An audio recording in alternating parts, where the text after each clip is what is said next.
Another thing we can do is to look at the big picture and not just the situation. I know we talked about walking by faith and not looking at the thing, not focusing on the thing. It's not that you ignore it, but you don't focus on it. But you got to look at the big picture. You got to look at the Lord's plan. It's not about me. It's not about you. It's about Him and what He's doing, because He sees eternity. We see now and maybe a little bit of past. But we can't see what's being done in that.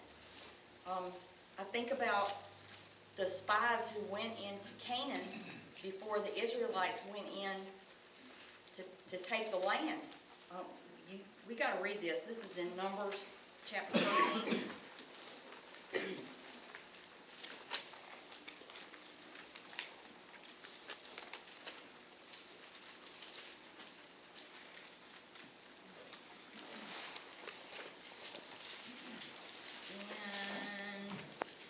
Start in verse 26. Actually, let's see.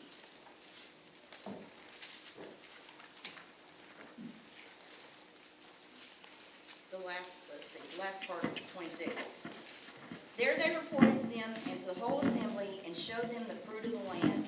They gave Moses this account.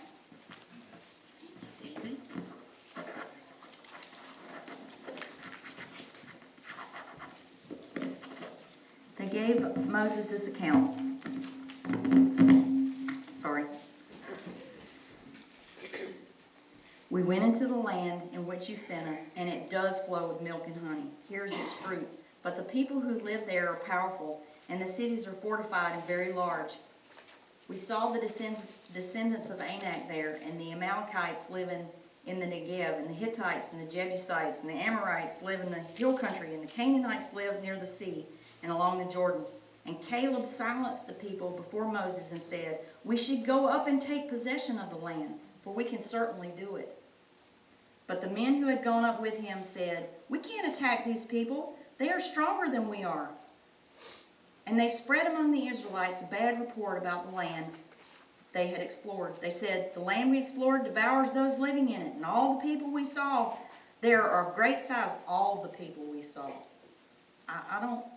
I don't believe that all the people were giants. But this is what they said. "We saw the Nephilim, the descendants of Anak, come from them.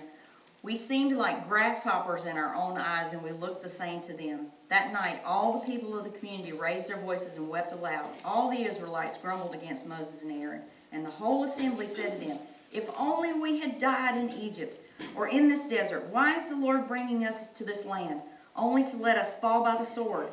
Our wives and children will be taken as plunder. Wouldn't it be better for us to go back to Egypt, back to slavery?"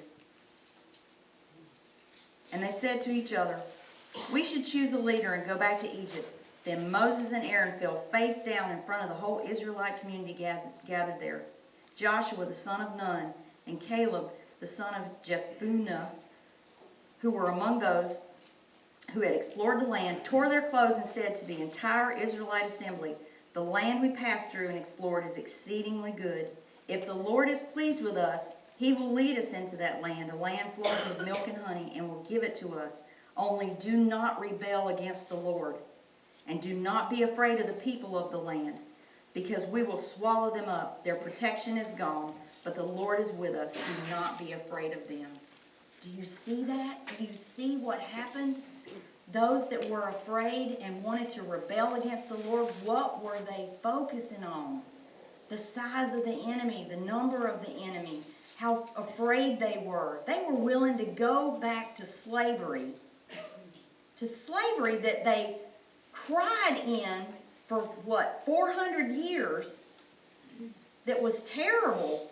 They were willing to go back to that, rather than step out and do what the Lord had said. And He had been with them the whole time.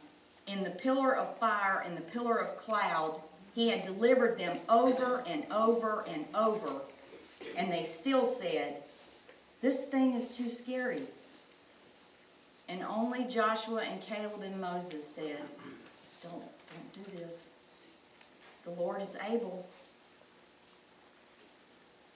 It's all about who we focus on.